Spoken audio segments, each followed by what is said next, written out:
Morning, my brothers and sisters. Welcome to episode number 146 in the book of Genesis. Today is going to be about three generations of problems. We're going to use Jacob as the center generation, the generation before him, and the generation after him. So, the first problem is that we talked about yesterday is in his generation, Rachel dies. Her soul departs. We talked a lot about the soul. And that's the temporary embodiment of the central element that contains one's spirit, your will, your knowledge, your experience, your emotion, your understanding. And it's the part that's not made of dust. It's the part that doesn't go to the ground when you die. It's the part that departs at death to the next world. So our charge was to honor anyone who commits to caring for that part of your life, a spouse, a pastor, a friend. And the charge was to go and to serve somebody, but to care for to their soul, a grandchild or a student or somebody at church. Okay, so let me read. This is from Genesis chapter 35, and we're going to talk about these three generations. Jacob is going to be referred to as Israel in this passage. Genesis 35:22. When Israel lived in that land, Reuben, his firstborn son, Reuben went in to lay with Bilhah, his father's concubine or wife, and Israel heard about it. Now the sons of Jacob were 12. The sons of Leah, Reuben, Simeon, Levi, Judah, Issachar, Zebulun. The sons of Rachel, Joseph. Pay attention to that. We're going to come back to Joseph. And Benjamin. The sons of Bilhah, the one that got slept with, Rachel's servant, Dan and Naphtali. And the sons of Zilpah, Leah's servant, Gad and Asher. These were the sons of Jacob who were born to him in Paddan Aram. And Jacob came to his father Isaac at Mamre, or Kiriath Arba, that is Hebron, where Abraham, the generation even before this, and Isaac sojourned. Now the days of Isaac were 180 years, and Isaac breathed his last, and he died and was gathered to his people, old and full of days. And his sons, Esau and Jacob, buried him. So the first thing that happens in today's story is that Isaac dies. So his wife dies. His son also causes some trouble because he sleeps with his wife, and everybody knows about it. So the other thing that happens is after his father dies, his previous murderous brother, Esau, comes to town to help bury him. So there's a lot to mourn here. So Isaac is 180 years old. He's gathered to his people. He's old. He's full of days. And both the sons, Jacob or Israel and Esau, go to bury him. So it's always grievous to lose your father.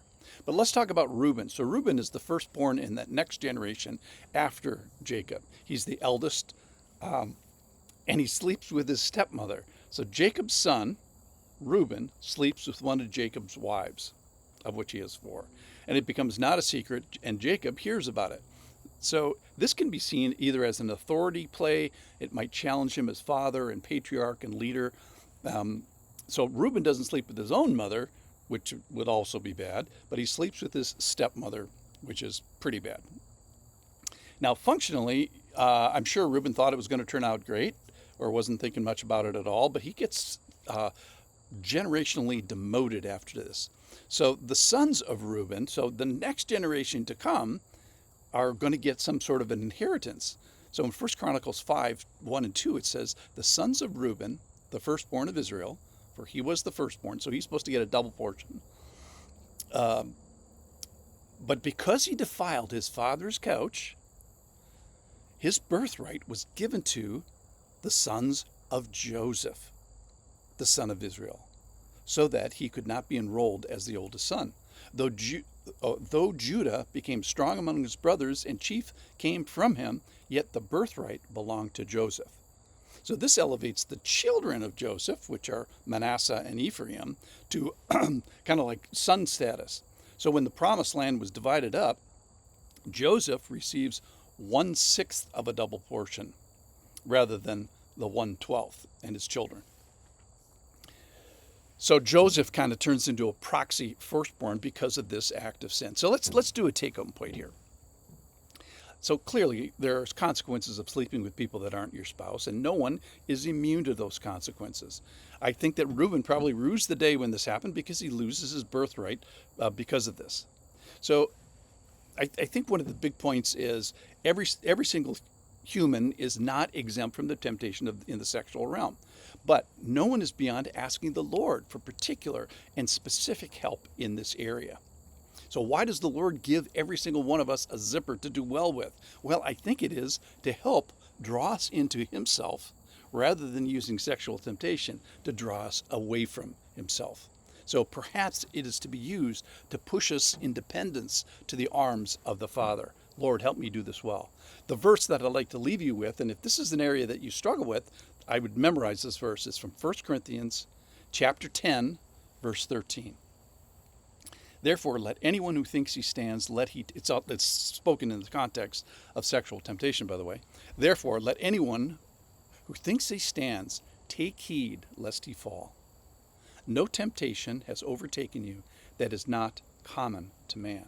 God is faithful, and he will not let you be tempted beyond your ability, but with the temptation, he will also provide a way of escape that you may be able to endure it. That's it. So we're not unique if we're tempted in any area, but in the context of this, let's talk about sexual temptation. So we're not unique in being tempted. We're not the first. And we are, however, at risk. And I think Reuben was at risk and fell to that temptation. You are not tempted beyond your ability if. And the two things in the passage that are key are relying on God, trusting in the Lord.